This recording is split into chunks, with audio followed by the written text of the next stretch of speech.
Background music for this podcast is used with permission from the Hustle Cat soundtrack. If you like it, please check out at SAMMNEILAND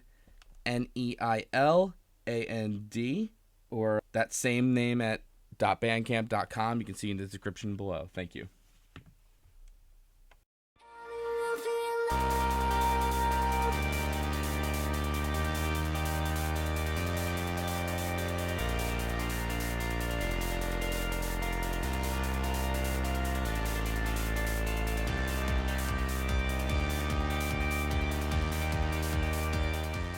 Hey everybody, welcome back to Visual Novel Book Club. I'm your pal Slowbeef. With me as always, my good friend Turbo C. Howdy. My good friend Devious Vacuum. Hello. My good friend Pulahoko. Hey. My good friend Jim. Hello. You did me first. I had to run back to my microphone. I do it more or less.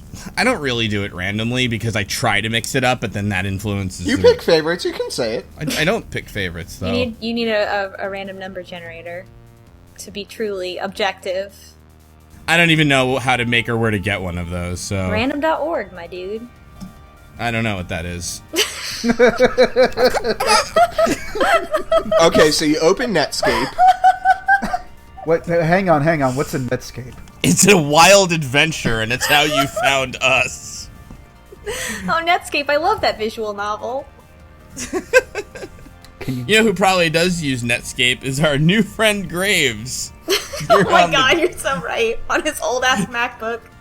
Yeah. Woo. So, this is it. The secret final Hustle Cat route. Sure is. Who wants to take it away? I'd like to take it far away. Oh, dear. Yeah, so, I don't know. Are we mad again this episode? A little bit. I'm gonna be more mad next episode. I'm just disappointed. I'd say at this point we're just a little perturbed. One thing I would like to bring up doing the intro for the final time. It does in fact say degree, yeah, on Avery's like little profile, even though they are 19.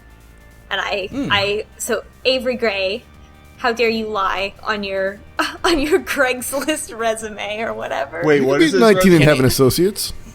I was gonna say associates, yeah. Ah. How dare you presume that about Avery Gray? Going to that country, local comedy college or something.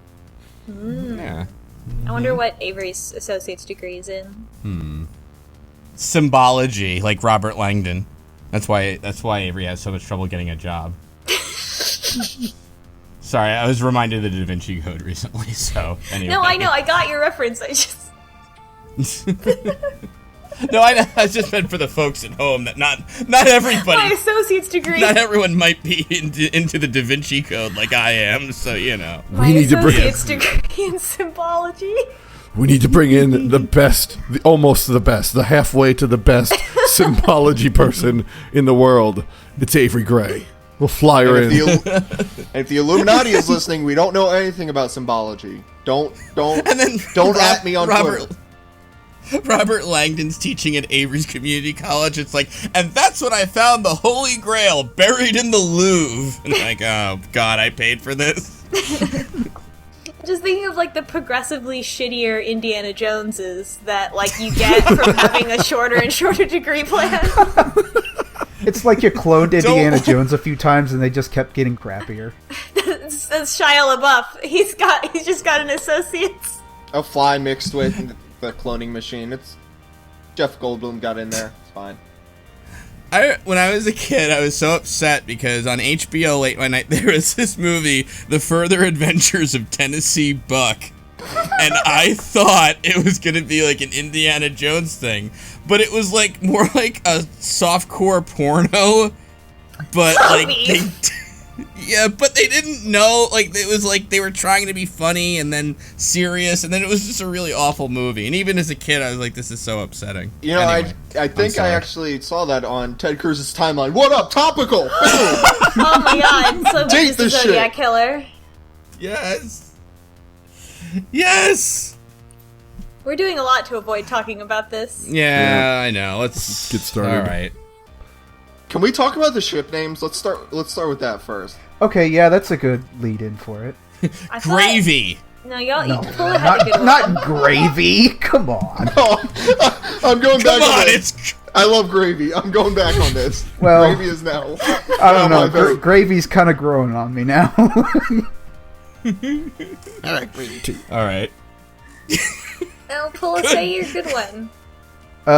I was going to suggest Cradle to Grave. Yep. Yeah, that's good. Okay, that is pretty good. Good gravy. That's good. All right. So. God. All right. The first thing. Enough. What's the first thing? You show up and there's. Well, you wake. Yeah. Oh yeah. I'm sorry. Yeah, you show up. You're right. Go ahead. Show I'm up sorry. to the cafe. You say, hear about the job, whatever, and it goes through the conversation normally, and eventually Landry introduces you to Graves, and you're talking about the job, and that's when Avery gets really fixated on the fact that Graves has 2 different color eyes, and has a whole internal monologue about it, and then Graves quotes Edgar Allan Poe, right? And is like, you're staring at my weird colored eyes, and he says something about, I think he says like, it's heterochromia, which is more common in cats, and we have the option to respond, is that going to be on the test? And that is the correct answer. Oh my God, it is. I forgot. Yeah. So it matters in this Graves route options are the ones where we act interested instead of just weirded out. And then Avery drops a bunch of cat knowledge, which impresses Graves, I guess. Don't remember what the cat facts are. Do y'all remember any of them? I know one of them was that they have whiskers on the backs of their front feet. Yep. Yeah. And Avery just like recites them all, like I read these in a book one time, and so I did not funny. know this. I immediately had to run into the other room to grab my cat and look on the back of his front paws to see if he had whiskers there. And he? He's long hair, so it's hard to tell, but I think so. and isn't one of the things that one of the cat facts like, these 2 kinds are only female. Which, Oh yeah. Calicos and something else. It's true. That's actually a true one. Okay. Most are female, they should say.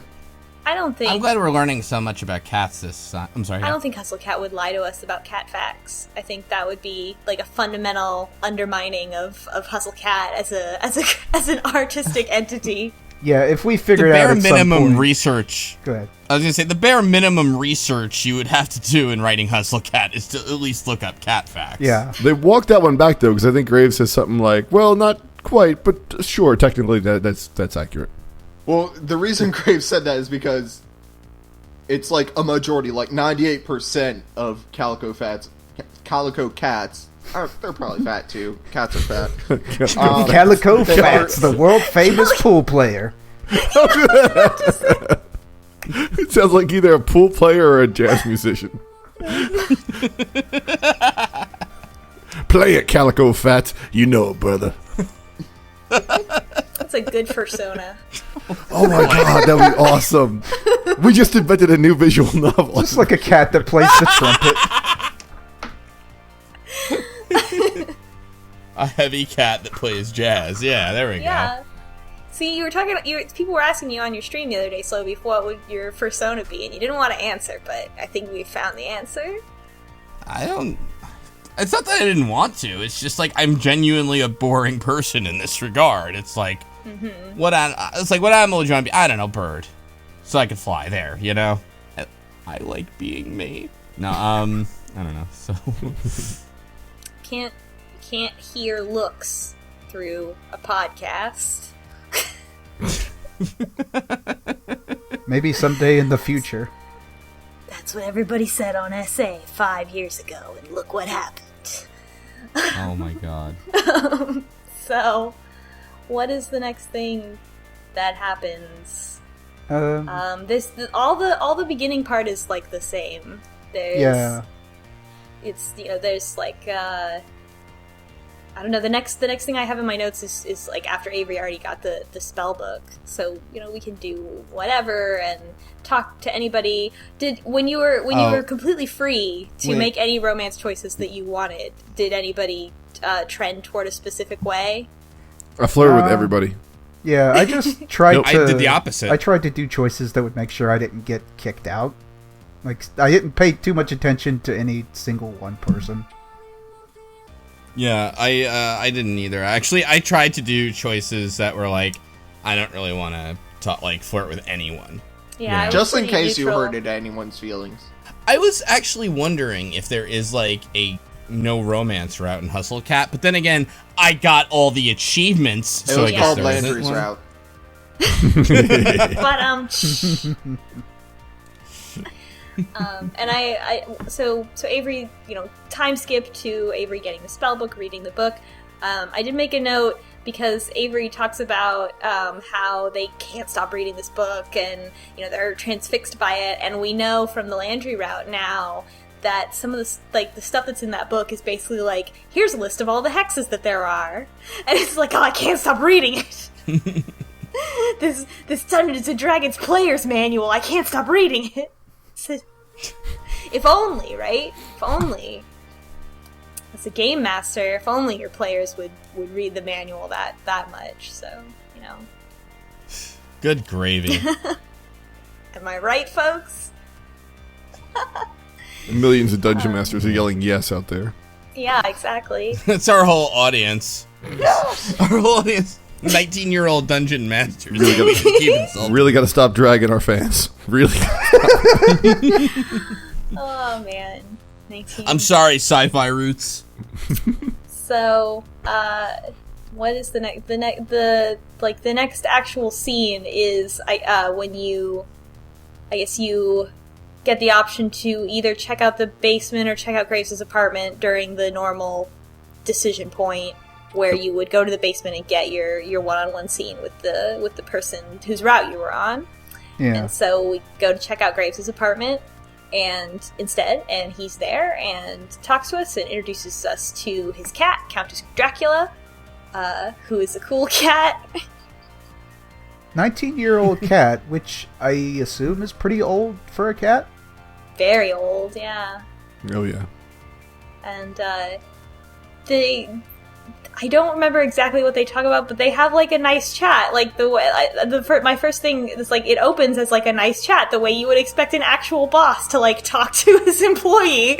Like, hi, are you enjoying yourself here? Like, dude, tell me about yourself. Like normal sort of things.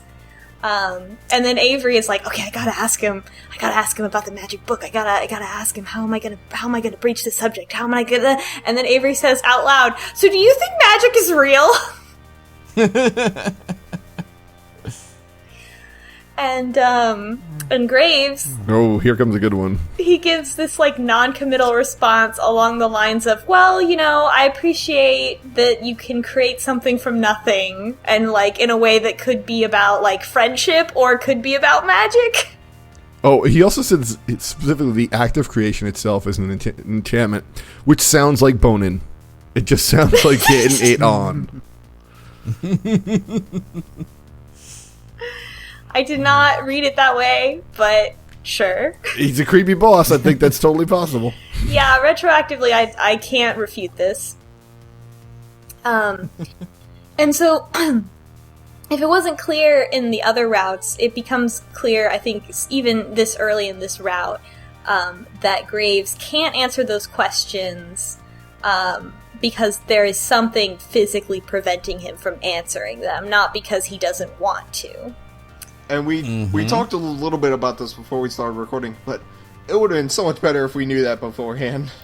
Yeah, and this scene in particular, like, I feel that this was sort of a very, I don't understand why this isn't in the other routes. I don't understand why there isn't an aside with Graves. It seems very natural that upon learning about the curse, Avery would want some kind of aside with Graves, where it would become clear that it would start to hint that Graves is physically prohibited from speaking about magic. Though, so like, Avery's thirsty. Sorry, go ahead.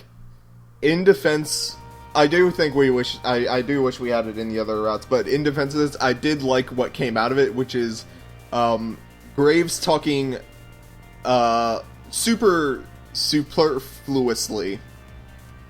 Yeah, he has to speak around all of these words. He's gotten so used to doing that, it has just become ingrained in him, and he uses just so many fancy words constantly, because whoever cursed him, hint, probably not, doesn't know so many fancy words. Yeah. Yep. And so Avery eventually is like, "Are you cursed?" Like, Avery kind of dumps it out and is like, "Oh, are you cursed so that you can't say these things?" And Graves obviously cannot answer that, and he just says, "I'm trying to survive in a dangerous world, Avery." And just to clarify, because I put it in my notes, but I want to make sure I got it right. At one point, doesn't he openly say that Avery needs to keep studying the book? Yes. Yeah, yes, he he wants does. to. Okay, so that's going to be important later on. Yeah, and he does say that. So he can talk about the book, but he can't say the word magic. He can't say the word curse. He can't. There say are other not. words, but those ones are very obvious. Yeah, he can't say knocked, but knocked hasn't come up yet. And then he is like, "Well, okay, tell me about yourself, Avery." And Avery talks about where they're from, and they're from the ambiguous the country outside the city, in the great expanse outside the city. Their high school graduating class only had 50 people in it, and I think that's still pretty kind of a small. lot. Yeah, it's 200 for a high school. Yeah, how big was your graduating class? Like, mine was about 100, but and I knew everyone, but I thought that was kind of a significant amount. Also, that's not how country schools work. They generally tend to be regional schools that kids get bussed into, so they end up at like 3,000. Yeah, they're huge. Yeah. Like, everybody I know who like grew up like in a real rural area went to like a giant school because they only had one for like the county. Yeah. Well, that's not how it works in quote unquote the country. Right. Maybe Avery went to like a private school. Like Maybe some kinda- Avery's dead, and really that. What if there's like a farmer listening to our podcast? No, He's like, don't, these city don't slickers. stop alienating right. the farmers, Slowbeef. What? Nothing's wrong We with need their farming. votes. I'm just saying. Somebody with a straw hat and chewing on a piece of straw with their headphones on while on the tractor is like, these Wow. city slickers How dare think they you. know about country school. I'm taking What? off my hat right now and slamming it on the ground. My I could be straw listening. hat. Your big floppy straw hat, it'll take I you like can't- half an hour. I'm so mad I'm not even gonna weave it back together. Just throw that pitchfork aside that you're so... Dag nabbit. I can't Hey, yeah, believe this. diabetes? Yeah, Slowbeef's been saying some shit on you about the podcast? All right. Enough non-VNBC references, okay? We're keeping it to farming. Anyway. What else? Then skip Yeah, forward your head is to fine, the don't worry scene. about it, The scene when Noct leaves that rusty bike out in front of the cafe, and Avery's on their way to work, and they see the thing, and normally Graves is like, "Don't touch it. Also, don't worry about this. Everything, I'm ambiguous." And this time we get to ask, what's really going on? Yep, the final And, choice that locks us into a Graves route. What's really going on here? And Graves... Next time on Hustle... I'm kidding. Graves tries to respond without using keywords. Avery is kind of obtuse about Graves' inability to say some of these words. Like, I feel like it's really obvious to right off the bat, like, oh, he can't say it because he's cursed, and Avery even asks, and then when Graves has trouble responding to their questions in the future, like, they're still like, I don't understand. I don't know. To be 19, am I right? And he even is like, he says something like, oh, there's things you can do, like something you'd read about in a book, for instance. And Avery responds and says, you know about the book? But he already said to Avery to keep reading the book in a previous scene, so I don't... It was yesterday, and they were both unique scenes to this route. Like, what the hell?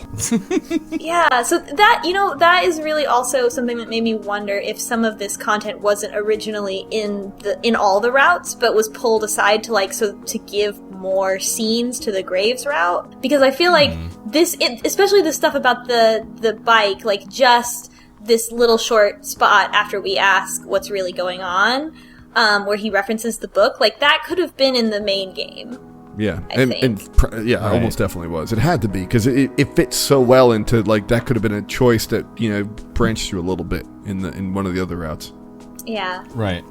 And then, of course, the thing that would not happen in the main route, or any of the other routes, is that Graves is, after continually trying to communicate that he is magically forbidden from talking about the curse, he says, well, Avery, meet me after close today, and I will try to tell you all the stuff that I can tell you. And Avery is immediately like, oh, I'm going to have dinner alone with Graves. Huh. Avery is so nervous about this that they spend the rest of the day being so nervous that they knock things over and are bad at working, which is quite a lot, to be all day. And this is while this is the day that Graves puts up all the wards, because it's right after the bike thing. And so Avery is waiting for Graves to come back into the cafe after leaving to go put up all those wards. And Finley comes up and bothers us while we're knocking things over, and immediately accuses us of having a crush on Graves, and is like, you keep looking, waiting for your, what did she say, waiting for your sailor to come home or something like that? What? Yeah. I want to be like, is that a translation error? It feels like that was written in a different language. Like, what the fuck? You never heard that famous expression, waiting for your sailor to come home? Yeah, when your boss has a crush on you and you're meeting them after work? It's quite a lot. I feel like Finley shouldn't be this enthusiastic, frankly. All the other ones, fine, but this is, I don't know. This is above and beyond. Yep. Avery, so Finley just does that and calls us out. And Avery tries to not think about Graves for the rest of the day. And I don't remember all the things they try to think about, but I remember they talk about watching a Let's Play. They do. And I was like, oh man, here we go. Luke's back around. Think about that Let's Play you were watching the other day. That was pretty cool, right? And all I wrote in my notes was beef. Oh. Well, all I wrote in my notes was pandering. That's totally read what do people on the internet like to do lately? Let's play. Bingo, write that in. It's even just oh, I don't know. Maybe shout out some, or come up with one of those names, I always say Johnny Sephiroth 315 or you know what I mean? The name of the Let's Player as well, or the name of the channel. Yeah, I thought that would have been kind of funny if they had come up with Could you think of a fake name for a gaming YouTube channel that does not already exist? Johnny Sephiroth 315 doesn't. Are you sure? Oh, because it would be 316, like John 316. No, but yeah, exactly. That's why. Yeah, right. Johnny Sephiroth. I made that joke somewhere else too, and I can't. Oh, I did. No, I put it in that article I wrote. Yeah, Johnny Sephiroth 315. Oh, that's weird. It's on looks like it's on a Korean page called Free Playing the Official. Oh, okay, that's interesting. Anyway. Oh, looks like he's racist too. Oh, weird. That was fast. That was fast. Yes. Anyway, Johnny I guess there is no Johnny Sephiroth 315. I looked for X No Scope 420X, and that does not have a channel either. Although a lot of videos. That's a shame. Or some weird ass adjective that doesn't really fit. The ecstatic gamer. All of those exist, though, right? Nostalgic rage. No, there is an ecstatic gamer though. Yeah. Oh wait. Well, it's Stanley the Wolf, but then he calls himself the ecstatic gamer, I guess. Be careful who you name drop off of random YouTube searches. Oh yeah, you're right. I'm sorry. I have no idea. Is there one for like the pensive gamer? I looked for In fact, Minecraft Yep, nostalgia. Minecraft nostalgia. Yeah. There are way too many videos for that. I will give you a hint. It's more than 1 million. Yes, I too have nostalgia for the early days of the game Minecraft. Okay, hold on. Undertale nostalgia. Alright, that's okay. All right. So, Okay. so Avery's working Graves on the nostalgia. second floor doing something, and Graves shows up and makes himself a coffee from the espresso machine. And Avery is doing something, I don't know, cleaning a table or something. And in this game, the line is written, quote, "I can't keep my eyes off him. He knows his way around the espresso machine." Yeah. That's definitely in the game. The next line in my notes is this flirting? Oh. Graves looks up from making an espresso for himself and smiles at Avery and says, "See you tonight." And Avery dies. That was the end of the... it's the end of the route. It's really weird. Just suddenly... Yeah, well, Yep, that was Hustle Con. Hans Yep. Wait, you're skipping a key point, which is when Avery's looking at their calculator on the phone. Oh yeah, Avery tries to not pay attention by looking at the phone calculator. I did the math too. I got this. It checks out. Here's yeah, the exact what's- same thing. So it goes 624 square root 35. I'm not even safe looking at my phone. The square root of 624 is 24.97991. If you multiply that by 3, you get 74.93997. If you subtract 5, you get 69. Oh my Yay! god. Nice. That's beautiful. I did not even think about... God. Wow. Yep. Really Wow. makes you think. Wow. It checks out. Just... Avery. Why? Why any of this? Why would Avery feel this way? I don't think... I don't know. It's like we've gotten Reese into one of shows those up. weird spin-off universe Averys that just likes Graves instead of being completely creeped out by him. Yeah, it's... God, I don't... This is Are not we- our Avery. Are we finally agreeing to the multiverse theory of Hustle Cat? I was Yeah. on board with it last session. This is... damn. I mean, like, as I have alluded to in previous things, this is a difficult thing for me because Graves is my type in real life, but not Avery's. Avery should not be... This is not, like... As we find out later, Graves is maybe in his, like, mid to late 30s. So, like, no... Avery and Graves should not be a thing. You know, Avery can have a crush, but shouldn't be reciprocated. And it's a weird spot that I have in a lot of visual novels. I'm 28, and if I want to have a crush on a 35-year-old guy in a game, that's fine. But if the 19-year-old that I'm playing as wants to do that, that's a totally different thing. Yeah. And it's really hard to navigate, because, like, you know, I don't know.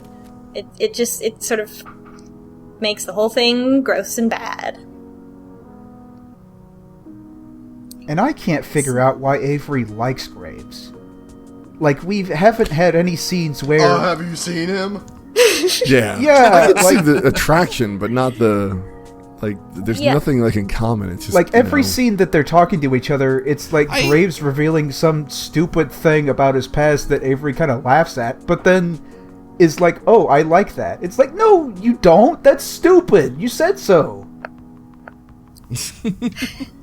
Yeah, it does not line up with in the previous routes where Avery is, like, constantly making fun of Graves in the personal asides. Which is a lot more appropriate, again, for someone who's so much younger and part of a different generation, to be like, can you believe this? I don't get it. Maybe, you know what? Maybe Avery is just into Graves' wealth. Oh yeah, clearly. going on All of his wealth. You think Avery's a gravedigger? God. Well done. Well done. Shut it down, folks. So Reese shows up, and Reese is there and complains that we're sitting around at the end of the day, but then we say, well, I have a meeting with Graves after work. It's over. And Reese is, like, jealous, and Reese is like, oh, look at you, you're gonna be the CEO, Avery! Yeah, look at you, dumb That's what shit that Avery means. that just came here, and I've been here for years, and I've never had a dinner with my boss, but you get one. Okay.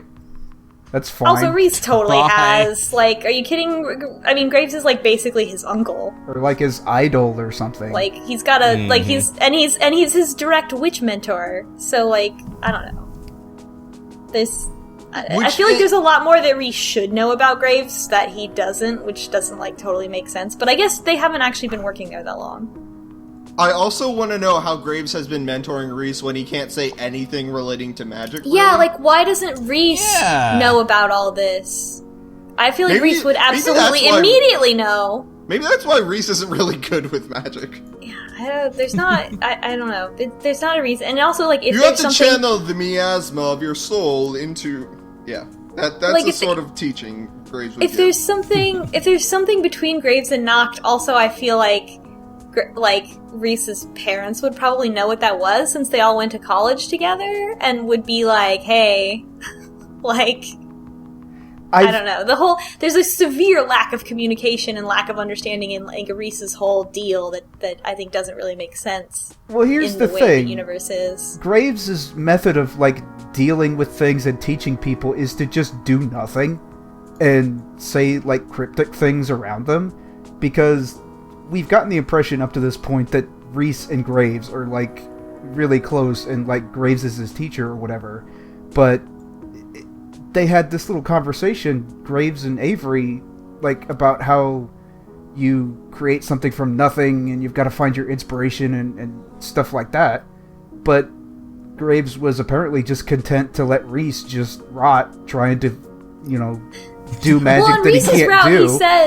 he says that Graves keeps trying to tell him to do something else, but he doesn't want to. Like, he wants to do the same kind of magic as his dad. Okay, so Graves That's did it. try. Okay. Yeah, it is implied. Yeah, the way he describes it is like, Graves tries to tell me to, like, explore other things or something like that, but this is what I need to do. Yeah. Okay. Yeah, and I the curse doesn't break till you retract find my your- statement then. Yeah, the curse doesn't break till you find your own personal magic. Clearly, Reese is studying just not finding his own personal stuff. He's using his dad's. Which, wait, wasn't it drawing his personal magic? No, drawing was the one No, that that's he wanted what he to thought do. it was. He does sewing. Oh, the sewing. Right. You're right. Yep. So then it's time for dinner. The So? line is written, dinner alone with the boss in his apartment. That's fine. It's fine. Everything is fine. Everything is fine. Yes, it's Ask a very no everything is questions. fine moment. That's right. And then we get new art for this, right? Because I think Graves, like, kind of is like, come to the counter and eat with me. There's Yeah, the he's breakfast got bar. like this little kind of bar thing, and they just kind of eat there. They eat spaghetti. Yep. Yeah. Is it's it called the- spaghetti? Yeah, it's spaghetti. Mom's I spaghetti. forgot. Or pasta if you're fancy. It's pasta. Yeah, I don't think. I'm just. God, I wish it was spaghetti. That would be so great. It's just Spaghetti and meatballs. like canned spaghetti and meatball. Yeah, like Graves just kind of gets like a can of already SpaghettiOs pre-made. or something. Yep. Oh my god. You know, I'm just a poor bachelor, Avery. I never got myself a dining table or any use for anything but this microwave and this bowl. Oh my god. What else do we learn? We learn Graves is vegetarian. Man, I don't know. They talk about They shit. talk a lot about foie gras. I don't know. He was like a gras. vampire Is this larper flirting? in high school or some shit. I don't know. Graves, they talk, Graves starts to talk about magic. And he almost says the word magic, and then his voice stops and he coughs. As if we needed to be beat over the head with this anymore. He literally cannot say the word magic out loud. That is his curse. And is this the point where Avery finally gets it? I think so. Yeah. And we haven't met Noct yet, so we don't know, like, who Noct is, but this idea that, like, this person who cursed him has been terrorizing the cafe, I guess, for a while. and Graves says that the cat curse. Finally, here's our explanation of the cat curse. It's not great. The cat curse is so that everybody at the cafe is protected from being noticed by other witches because they look like familiars and not. So they appear as familiars and not as people. Yeah, because there are so many predatory witches out there. It's the one thing about witches. Goddamn, they are predators. Top of the food weird. chain. Yeah. You know a witch? Well, you're my enemy now. No, please have a cookie. Every witch is an asshole, actually. Why wouldn't the other witches catch on to that trick? Like, certainly Graves couldn't be the first witch to have thought of that ever. Like, I gotta make my friends cats. Like, Io, look at that. Graves has like 5-6 cats, but those aren't people. He's just a weirdo. Oh, wait, no, it's both. You know? It's not a great explanation. I mean, it says that it makes them look like familiars, but I don't know what's stopping a witch from just, messing around with the familiar, unless they look like scary or something. That violates the witch code. Yeah, and if they're staking out the cafe, they would probably realize that the people were turning into cats, even if they can't look directly at them because of magic. Like, they're not stupid. Oh, that's why. That's why you can't look at them, because then you couldn't figure out that they were people. I think I feel like you could piece it together. I feel like you could solve that mystery box pretty fast. Well, yeah, if you weren't stupid, but a lot of people in this world seem to be stupid, so maybe it worked for them, I don't know. So Graves talks about what his magic is, and, because, Avery, talks about that they're able to, mess with trash and sculpt that metal can. And Graves is like, well, Graves has this big roundabout way of saying things, but Graves' magic is metal also. And Graves, all the sculptures in the cafe are made by Graves. And the implication is that Noct stole Graves' magic, and that's why he has rust powers. Oh, I did not catch on to that part. It's the anti-metal. The anti-metal is rust. It's also why he can't say rust. Oh, yeah. Wait a minute, Turbo, you didn't catch up on that? Oh. How? I was clicking through pretty fast. I was pretty sure I thought I saw Graves say chemtrails at some point, so... Okay, gotcha. God, Alex Jones's magic power. I was just really ready to write off Graves as one of those chemtrail guys. He looks like one of those. Like, he's secretly going to meetings. I'm trying really hard to describe the scene, even though I hate it so much. Okay. I believe in you. You can do Graves then turns to Avery and I guess, seriously asks for Avery's help. I need your help, and then feels bad for asking for help from a 19-year-old kid who doesn't know anything about magic, which he should feel bad for asking. He asks this by holding Avery's chin in his hand while he asks. Yeah. Which he should also feel bad about. I do want to point out that Avery kind of has this sort of blank stare always that does make this, kind of a funny visual for me. Yeah, but Avery having a crush on Graves could be, awkward and funny and cute. Yeah. All the things that Avery is doing are completely reasonable. Nothing that Graves does in response is reasonable, because Graves is a grown-ass man, and it is totally on him that he reciprocates anything that Avery does. And then so Avery's like, yeah, I'll help you. I don't remember exactly. Obviously, Avery wants to solve this mystery and undo the curse for everyone and protect everyone. Avery then makes fun of Graves and says, I bet your birthday is Halloween. And Graves says, November 1st, dreadfully enough, which I thought was actually a really good line. No, that is good. And Graves jokes that he used to be the... Graves is like, oh, is that really what you think of me? and which ugh, and Avery responds and is like, you seem like a vampire dungeon master, and he's like, well, I did used to be dungeon master of a group of video game talking around Vampire the Masquerade. Was it actually like Dungeons and Dragons, or did he say LARPing? Did he say? I don't think he said LARPing. He Avery said might have vampiric. joked that Avery they were did. LARPers. Yeah. It's Dracula's Rondo, which is a real nice Castlevania reference. Yeah, and also like if you're in a Vampire the Masquerade group in high school, like you're probably LARPing. All I have. Okay, I'm gonna say it. Go ahead. Wait, sorry. Go ahead. No, you can go. All I have in my notes is just in bold caps, "My boss, the LARPer," and I'm thinking that would be a good sitcom, where it's like this guy works in the office and his boss LARPs. Copyright Netflix, get in contact with us. TM. All right, I'm gonna have to lose a little nerd cred. Vampire the Masquerade's a paper RPG. Oh no. Yeah, that's what it was first. Oh boy.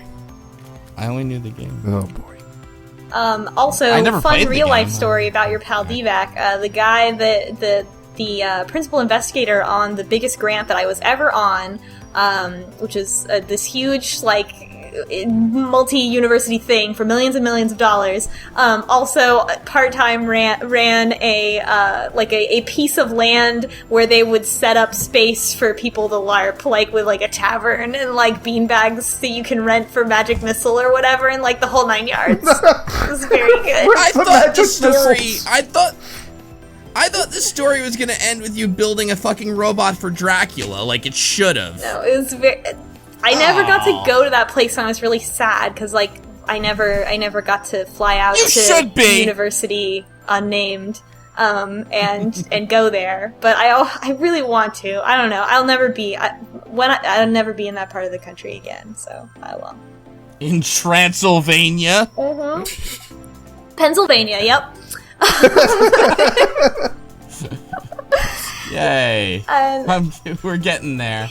Also, I just verified Vampire the Masquerade was released in 1991. So it's been a while that you haven't heard about it. Yeah. I only ever heard of the game. I never played it. Yeah, I've never actually played it. The pen and paper. Anyway. Oh, I meant the game. Whatever. Avery laughs about this and laughs and says, "You dark child, you emissary of the night." Which is like, this is really funny. I now that I think about it, I think it's very strange. Like, I feel like the way that someone Graves' age versus someone's Avery's age, like, what is the difference in their understanding of those two things? I don't know. I like feel like, oh well, Avery thinks this is funny because they read about it on Tumblr, and like this, and Graves like actually was like, you know, like pretending to drink Welch's grape juice like it's blood when he was 16 with a bunch of other kids in the 90s, right? So I don't know. Is that what you would do? I'm not gonna tell you which friend of mine who is also a popular Let's Player roleplayed Vampire the Masquerade in high school. But shoutouts to you. You know who you are. I think you listened to this. Love you. Okay. It's diabetes. Anyway. So Graves laughs about that and starts talking more about, I guess, like, segueing off of that into talking about how, you know, he has a cat named Dracula, and he's had Dracula since he was in high school, and Lady Dracula the cat is 19, as we have heard, which puts Graves' age around, 33 is the most generous. Mm-hmm.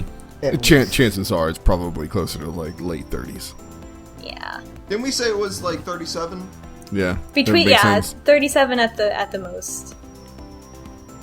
His hair's gray. I mean, I know some people gray early, but I mean, maybe he dyes it. Who knows? I actually knew somebody.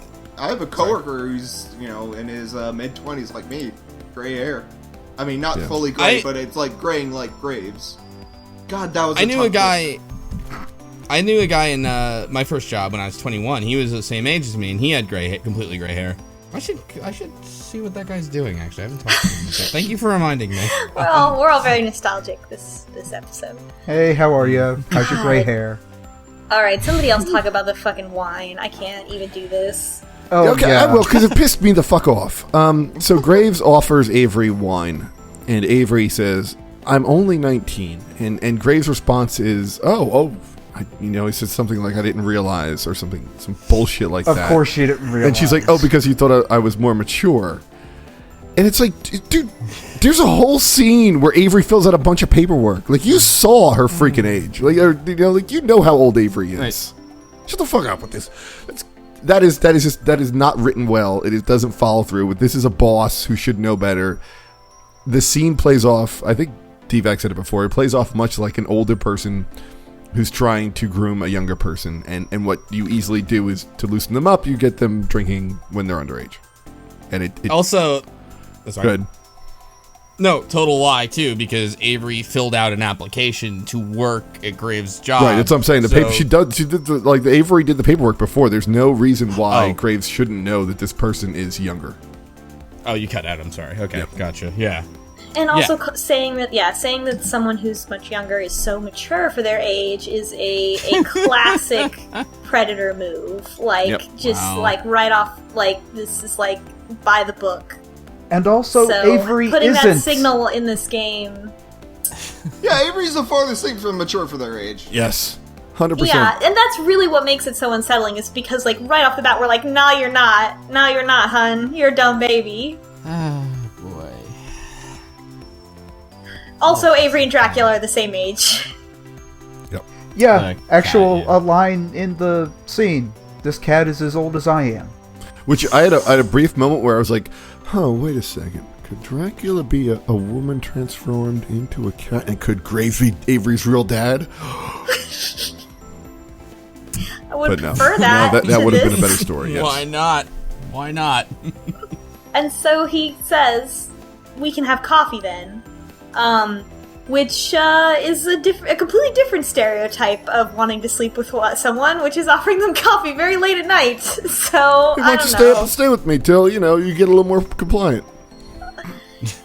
The whole thing is... And then, oh god, and fucking then, Avery is like, no, I can't, I gotta get back, because I gotta work tomorrow. And Graves is like, well, I'm your boss, I can just say it's okay. Yeah. Yeah, let's just keep emphasizing that, huh? That's what we're gonna do, huh? I'm doing my Austin Walker, huh? Okay, Elsa Cat. I see. And Avery's like, no, I don't want special treatment. I'm gonna throw up and cry. I don't know. Why? There are other ways to write this.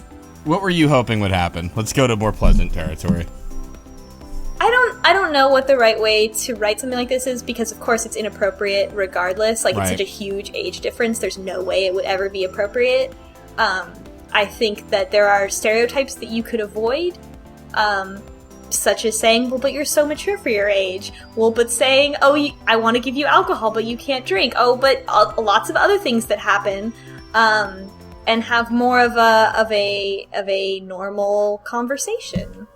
I feel like you have to throw the boss thing out the window.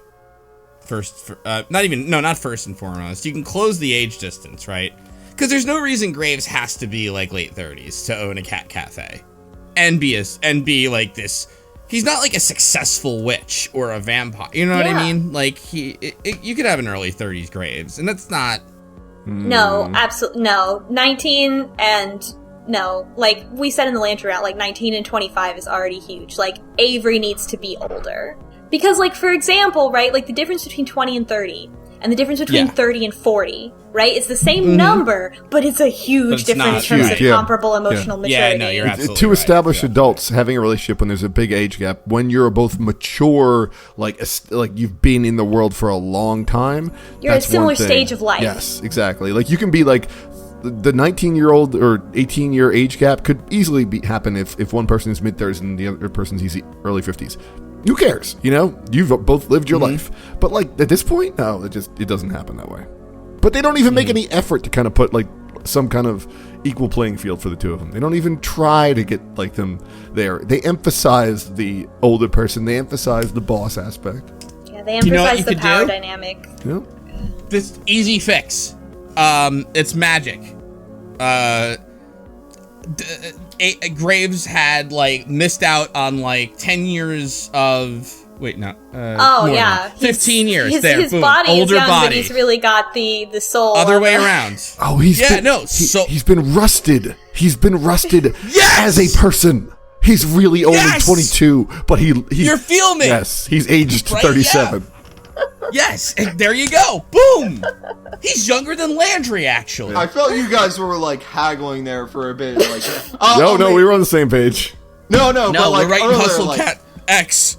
You're like, okay, how about we make Avery 20? No, Graves has to go down. He has to be at least just 30.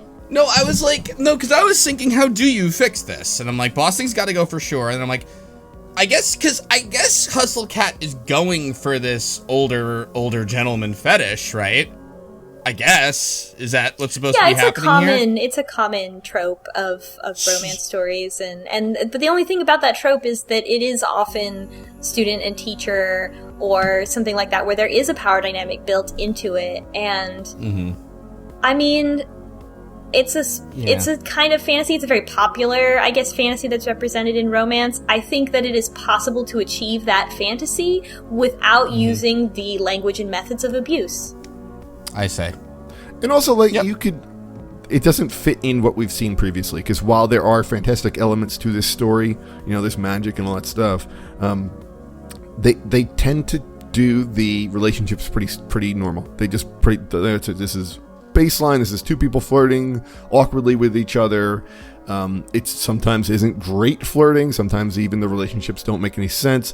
But at least they normalize the relationship aspects. This is even if you were going to do that, it would have to be pure fantasy all the way through. About all everything would have to be fetishized, and nothing else is. See, I think that this could work if Graves either did not reciprocate or was at least somewhat aware of Avery having what could be called like a childish crush, or just a crush, and Graves kind of being like, okay, I kind of see what's going on, and making steps to not really be unfriendly, but to just acknowledge that there is a clear boundary. A boundary. To acknowledge that this is out of the ordinary. Oh, that reminded me too. Avery, sorry. I was just gonna say that real quick that there's the chin thing, which is the first physical contact initiated by Graves, but there's also there's a hair rustle, like he just ruffles Avery's hair at one point. I forgot about that. Which is another that your boss shouldn't be doing that. That's not appropriate to initiate physical contact. I mean, witches don't have HR. Yeah. They don't, because nobody in the cafe really knows what Graves does as a boss other than just hire them on. I don't see why everyone in the cafe has this huge respect for Graves when they don't know what he does and he's not there half the time. Because they all love being cats, and he made that happen somehow. Except Landry, Yeah, it really starts to fall apart. I think in this route especially, because a lot of it is okay, there's mystery. I'll give it, but the only way I can see this ending is him just being the bad guy and knowingly taking advantage of these kids to serve his own ends. Or he's just a selfish idiot. I think it's that one. Which, in a way, go ahead. That's always what it is. So Graves is okay, I'll teach you about magic, and then you can teach everybody else. Because you can, presumably because Avery can say the words magic and curse and stuff out loud, so it probably makes a lot more sense. Why isn't Graves trying to do this with Reese? I don't know. Avery responds. I feel like maybe Graves has been trying with Reese, but Reese is a little bit too dense to understand that. Yeah, maybe. Yeah, so Avery responds and is like, it's a date! Oops, no, cool. That's not what I meant. Ha ha ha. No, stop. And then Graves is like, bye, Avery, and he says he must, quote, deny myself the pleasure of walking you home. Because people might be watching, aka Noct. God, just... So you're liking their route so far, or...? No! Again, Avery can have all the crush that they want, but as soon as it is reciprocated by Graves, that is completely inappropriate, it is totally over a line, it is completely predatory, there's no... That's not romance. That's not what romance is! I just... As a person who was in a teaching position in the past, like... I've had all this training about how to deal with working with, people younger than me, like minors, but also like, college students when I'm a grad student. Right. And like, there's so much like, don't do this. There is no excuse for doing this. Like, there's probably an entire course on like what to do if your students like start crushing on you or something. Yeah. And how to set clear boundaries and like that whole thing. It's a whole thing. Which they have to do because it happens so often. Yeah, because you're working with each other, and also like grad students and undergrads are maybe not that far apart in age. Yeah. But anyway, Avery is walking home thinking about Graves, and the line as it is written, when he talks to me in that soft, low voice, it feels like his words have only ever been meant for me. And in my notes, I just wrote, "This is grooming" in all caps. Like, no, stop. This is, like, the every little thing that Graves does is given, like, such gravity in a way that feels, that is completely inappropriate, and is different than the way that the gravity of the other like, the other routes, like, the other crushes, like, their actions are not given that level of intensity. And finally Avery is walking home like, I have a crush on my boss. I shouldn't have a crush on my boss. This is bad. And then Noct shows up. Also, Noct is in this now game. Rooting for. Yeah, Noct shows up to kink shame Avery and is like, wow, doesn't he say something like, you're not his type or something? I don't know. I think so. He's like, immediately knows. I don't know if Avery says anything out loud and he hears it. I don't know. Or maybe he just knows. No, I think the premise is that Avery's speaking out loud. Like, you can't have a crush on your boss. And then that's exactly the moment when Noct shows up. Mm-hmm. Noct. And then Noct is kind of like, why are you leaving the cafe so late? I mean, you must have a really, quote-unquote, professional relationship with your boss, huh?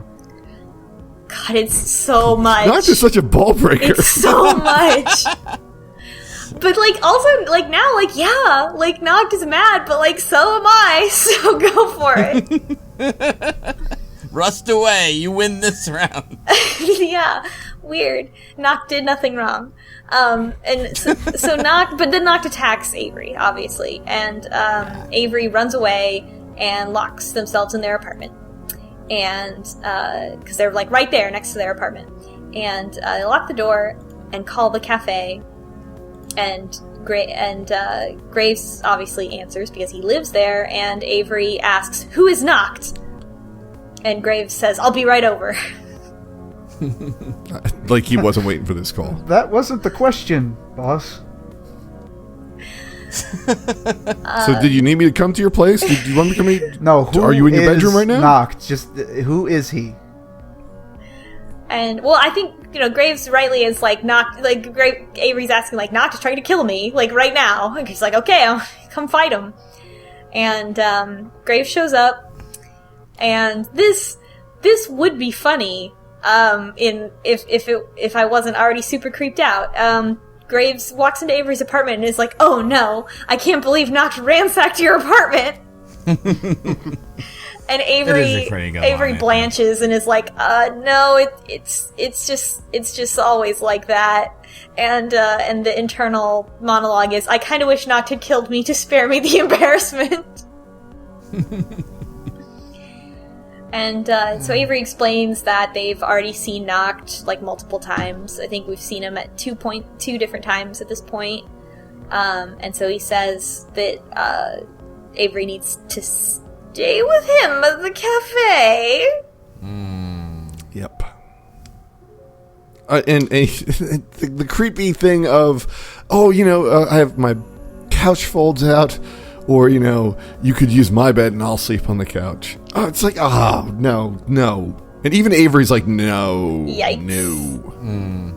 So, and this whole route... The aristocrats! This whole route has Also, I these... feel like you'd offer your bed first to someone, and you're like, I'll sleep on the couch, instead of, you can sleep on the couch you want. I know you like living in squalor. Obviously you sleep on the couch all the time. I don't know. Do you have someone you can stay with? Does Graves offer that? I don't think he no. does. Or the cafe has like 4 floors, man. Like you could go anywhere. Like he could offer That's a good point. the Sleep in the couch basement with the downstairs. Sleep with skeletons. you frequently pass out with the cats anyway. Avery, why don't you go down there? Yeah, and so then great. And this is a problem with this route also, is that there are like these moments that are like cute and funny, and then there are these inappropriate boundary lines that are crossed, and it just keeps slipping back and forth between them, and the whole thing is sort of makes you nauseous after a while. Because then Graves is like, oh, I'm gonna talk to Mochi about traveling. And he talks to Mochi and convinces Mochi to get into the cat carrier and be well behaved, and that's like hilarious and adorable. Like, it's like, oh, like, of course Graves can talk to cats. Yeah, also Graves it's cleans also like- Avery's apartment. Yeah, so Avery goes to pack up their stuff, and Avery takes a shower, and when they get out of, with all their stuff packed and are like, okay, I'm ready to go, the apartment is spotless. I also think it's super weird that you're having a conversation with someone's cat and leaving them out of the conversation. It's like being like that third wheel on someone else's conversation, but in your own apartment with your own cat. Yeah, but I think that's like the continuing joke is that like Mochi really likes Finley and Mochi really likes Hayes and not Avery. Like, that's the whole thing, right? It's like Mochi doesn't like Avery. And there's this funny line about like a continued bit. If Graves talked to my cat, I hope my cat didn't say anything bad to him, because my cat knows all kind of shit about me. Yeah, That is pretty funny though, because your cat does know a lot of shit about you. Yeah. And Graves is like, the first spell I'm going to teach you is the cleaning spell. Which, like, it would be funny if there wasn't the romance undertones, because that's, again, like, we talk about this in the other routes, where it's like Avery, when Avery's with somebody who feels the impulse to take care of them, it's like it becomes kind of weird, and like it's extra super weird coming from Graves. And so, yeah, they head out. Graves keeps apologizing, obviously. Graves, you have so much to apologize for. I feel like Graves, I don't know, maybe I'm just reading into this, but I feel like Graves is also implicitly apologizing for the inappropriateness of the situation between them. Oh, I don't agree. But he keeps apologizing over and over again, and Avery responds and is like, look, Lord Ravensworth, it's okay. Oh, right, I skipped over that part. When Graves shows up at Avery's apartment, Avery's like, well, how do I know that it's really you and not pretending to be you so that I'll let you in? And he says, like, oh, my tabletop character was named, like, Lord Ravensworth, something like that. And Avery's like, yeah, that's a real Graves-ass thing to say, so yeah, you can come in. Lord Ashenfall Ravensworth. Yeah. But and then that's not even the real name. No, he's lying. That's a less embarrassing name that he made up than whatever the actual name is. Graves is such an asshole. Mm-hmm. Graves, you selfish asshole. Graves then says to Avery, I truly appreciate you. Murder me. And they go to Graves' apartment, and Graves tells Mochi to be nice to Lady Dracula, and Avery sleeps on Graves' fold-out couch. And scene. Yeah. Tune in next time for the climactic conclusion. I guess, I mean, I should warn you up front, which I'm sure you are already aware, that this route goes pretty much the same as any other route. So, this is a romance route. There's going to be a kiss, and then we'll end up happily ever after, and kind of thing. Well, so. it just kind of stops. Yeah, there's like... Oh, you finished it? Yeah. Yeah. Spoilers. There's like other stuff, but yeah, right. Yeah. But yeah. Yeah. So I don't read much like honestly like romance like visual novels or anything. So I had no idea. I guess I figured this was maybe some kind of like common trope sort of thing. Yeah. But, I mean, it is right. Like 50 Shades of Grey is like this. You know, it's like this whole the whole. You know, it's the same. Like, I mean, I'm just trying to hit on popular things. Sure. I mean, Twilight. Of course. There's a power dynamic. There's an age difference. I mean, all vampire media. This by far and away is not strictly a hustle cat thing. It is a very, very more common actually than basically any visual novel, like any otome game that takes place in a school. One of the teachers is probably a dateable option. I see. Which is even more gross, right? Mm-hmm. Oh no, yeah, absolutely. And it's just a thing. It's a thing. It's bad. It normalizes abuse, and I don't think that this game is, you know, like out there, like trying to normalize abuse. But the fact that stereotype exists within romance games does serve to normalize abuse, and this is merely a reflection of that culture that already exists.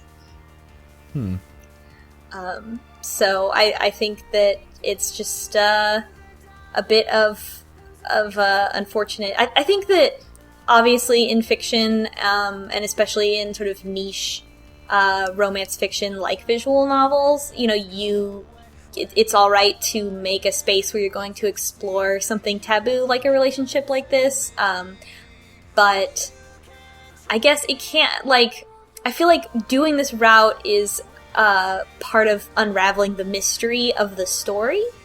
And I don't like when you have to play through problematic content in order to get all of the story that you might want out of a game. Like, in general, any type of game. Right. Yeah. So I guess I'm reading this as like a little... I'll avoid the word ignorant just as to not completely insult the developers, but like... oblivious maybe to that kind of thing. Like they're going for a common trope, or Graves is a character and it's like, why not make Graves a secret dateable character, you know? Yeah, I mean, I think part of the nature of the fantasy is that it is not a fantasy held by people who have actually experienced it. Yeah, and I think that like it is a common fantasy regardless of conditions. I think that happens to many people. Like it's a frequent thing when you're younger that you're going to fantasize about people older than you in charge of you. Like, that's going to happen. And I think that you can play into... I think some of those early... You know, when you're still discovering yourself, some of those early fantasies can play into things that may last around for a while. So those kind of things may retain in things that they interest you or excite you, and those kind of things can be catered to in sort of erotica or fanfic or any of that stuff. But we're talking about different situations than a game in which than a story-based game in which we haven't established that this is all about fantasy in the relationship terms. You know, like that then we just suddenly the playing field has changed and it gets really uncomfortable if you really think about it a lot. Yeah, and it becomes uncomfortable when you have to talk about it on a podcast and, like, justify playing this game to a bunch of people. Like, you know, it's different when you're, I'm sure all this kind of stuff can be different when you're playing by yourself and you can kind of skim over stuff, or you can be like, well, that was problematic, but I'm not going to remember this in a week. But when you have to really sit and think about it, it becomes, like, even more awkward because now we have to tell y'all about it, and it's awkward to even do that. When we write it down, Hold on. Yep. I mean, I'll be totally honest. We don't. I mean, really, if it's like, you know, there's not a lot in this, and it's not, and I feel like we've covered it. We can just go, here's the rest of the story. And like I said before, the summary of it is, you hook up with Graves, you have your little like, and then we lived happily ever after thing. The end. We don't have to if it's like that, you know. I'll tell you, this is unexplored territory for me, so I have no idea. If it's something that's important to cover, then we'll cover it. If it's something that's like ancillary and uncomfortable for not a great reward for it, we're not bound by anything. This is our podcast. I would say that this helps springboard a conversation about kind of the media in general and kind of social norms and expectations. I think it's a good talking point. Okay. Yeah, and I, like, when I got to this point, I could not stop playing this game. I had to see what happened at the end of the game to sort of, like get my bearings on how to feel about it. I hear you. And so I feel like there's still a lot of, there are a couple of moments that are sort of very emblematic of the issues that this route has that I would not want to ignore in the analysis and discussion of it.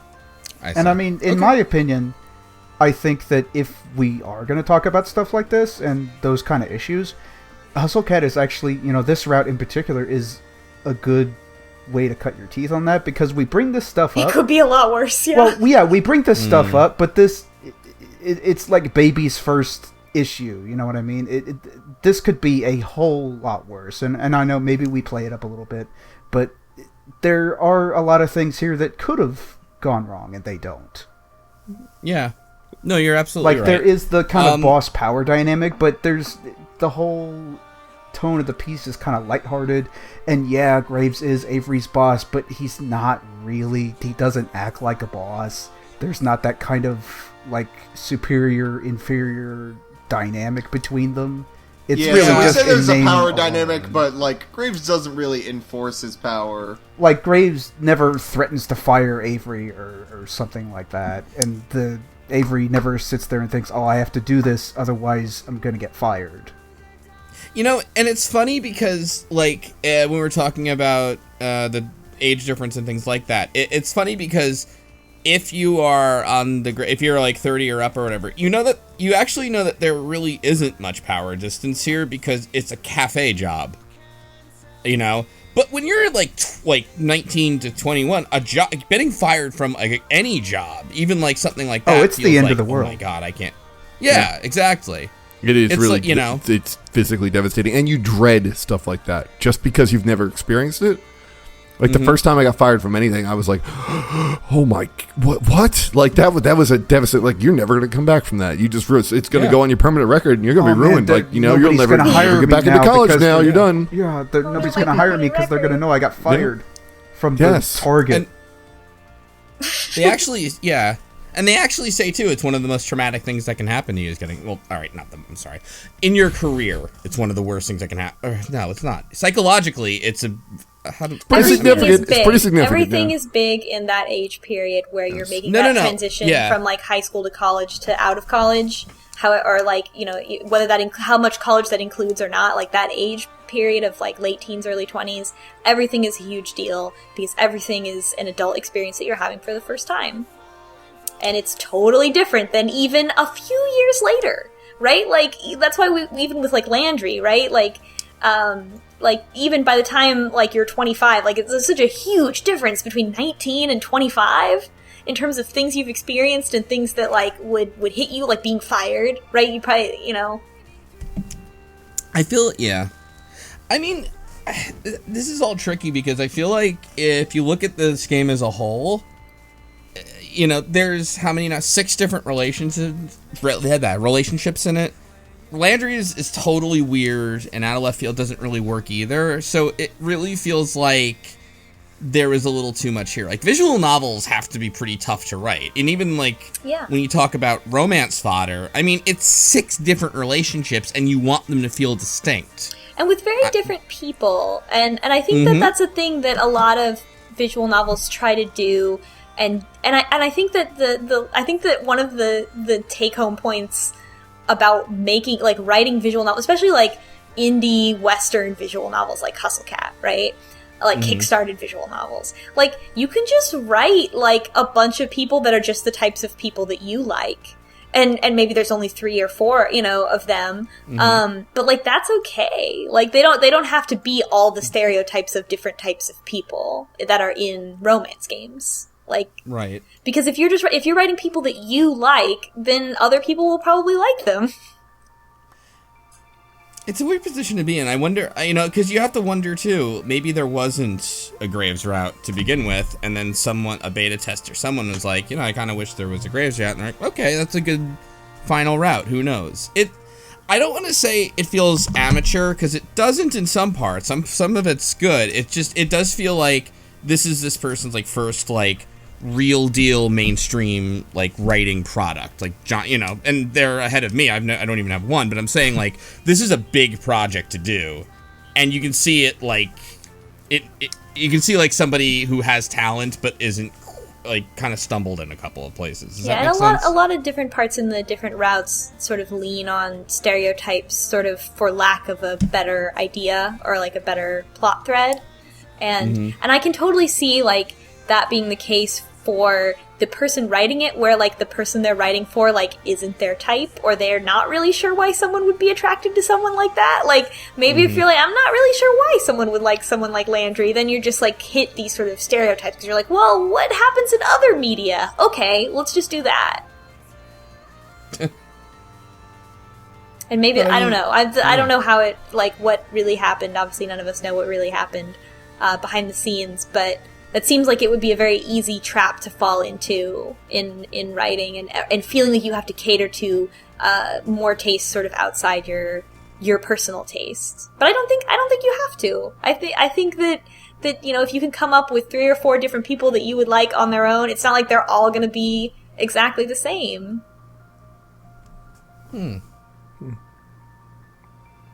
Well, that's why I'm writing Hustle Cat-ites to show them how it's done. That made me curious just to check the achievement stats, because the achievements in this game are pretty much just who did what route. And, only 37.6% get to the final route. On Steam, where nobody plays games. It's true. But I mean, just in general, but like there are 54% complete the Finley route. So like... So who's the most most popular? And it seems like most of the others are around 50. So the other routes. So it seems like a lot of people end up choosing one route that they like and then sticking to it. And that seems like that's a pretty significant drop off to the people who actually want to play through everyone. Yeah, I think that's a different type of otome game player, and it depends on. There's a lot of factors, but I think that the idea of like I'm just going to play through this once the way I want. I don't really care about everything else. It's a very common way of playing through an otome game, especially one with a story that you're not like you don't super care about. Yeah. So I can see the majority of the people that got the Graves route being people that wanted to get the Graves route, and were maybe into the kind of younger older dynamic that they went with here.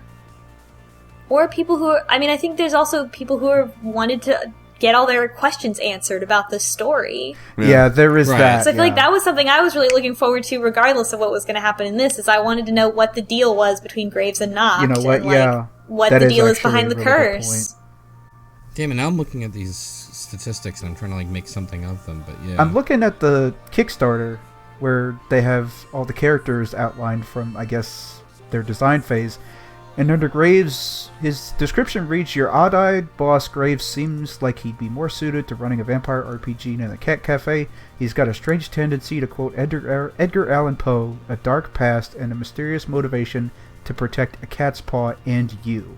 The thing that still makes me the most mad about Graves is that Graves is, again, a person that I would date IRL. The easiest way to devious vacuums heart is to already own an elaborate Dracula costume before meeting me. And so for then it to be like, hey, like this person that you would be attracted to outside of this game, he's a sexual predator. Yep. Although... Cool, thanks. I really needed that reaffirmed in terms of my taste in men. It's true. If you did find that 37-year-old guy who owned his own Dracula costume, chances are he's hitting on a lot of 19-year-olds. Hey, God damn it. I don't have a Dracula costume. I used to have a Lestat costume, but I don't anymore because I moved too many times.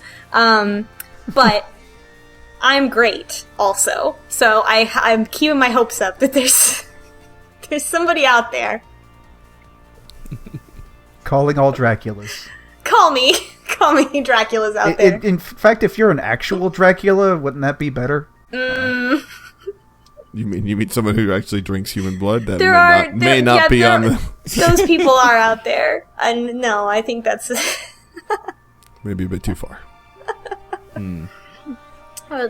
Harkens back to not that long ago where when I moved back to this part of Texas and folks were like, hey, did you know there's a vampire court of Austin? And I was like, fuck, what? It's a real thing. You can look it up. It's really good. Texan vampires. Like everything about their website is like exactly the same as you'd expect for a website for like a Dungeons and Dragons group that has a lot of interpersonal drama. It's really fucking good. Nice. Well, I guess, yeah, for the end, if you want to choke down the rest of Hustle Cat, you may. So, and that's... Or just hear us talk about it. Yeah, either way. Maybe you could create your own fan canon of what the Graves route should have been. Like, I think that it would have been cool if Graves was not actually a person, but just a cat. And he... Right? Oh my god, what if he was a cat first? His ending was that he gets to change back into a cat.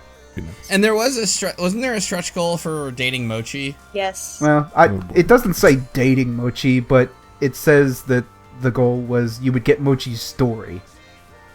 Yo, Avery's getting with everybody in this game. I mean, let's be honest. There was probably a knocked route that they got rid of. Noct did nothing wrong. Noct was the hero we all deserved. Yeah, the next episode is just going to be called Maybe Graves Deserves Everything That Happens to Him. That's going to be the end of Hustle Cat. If only the SEO would fit. No, alright. Anything else, or? Next time, read to the end if you want to. If you don't want to, then we'll tell you about it. Don't worry. There you go. Yep. Exactly. Later, everybody. Bye-bye. Good night.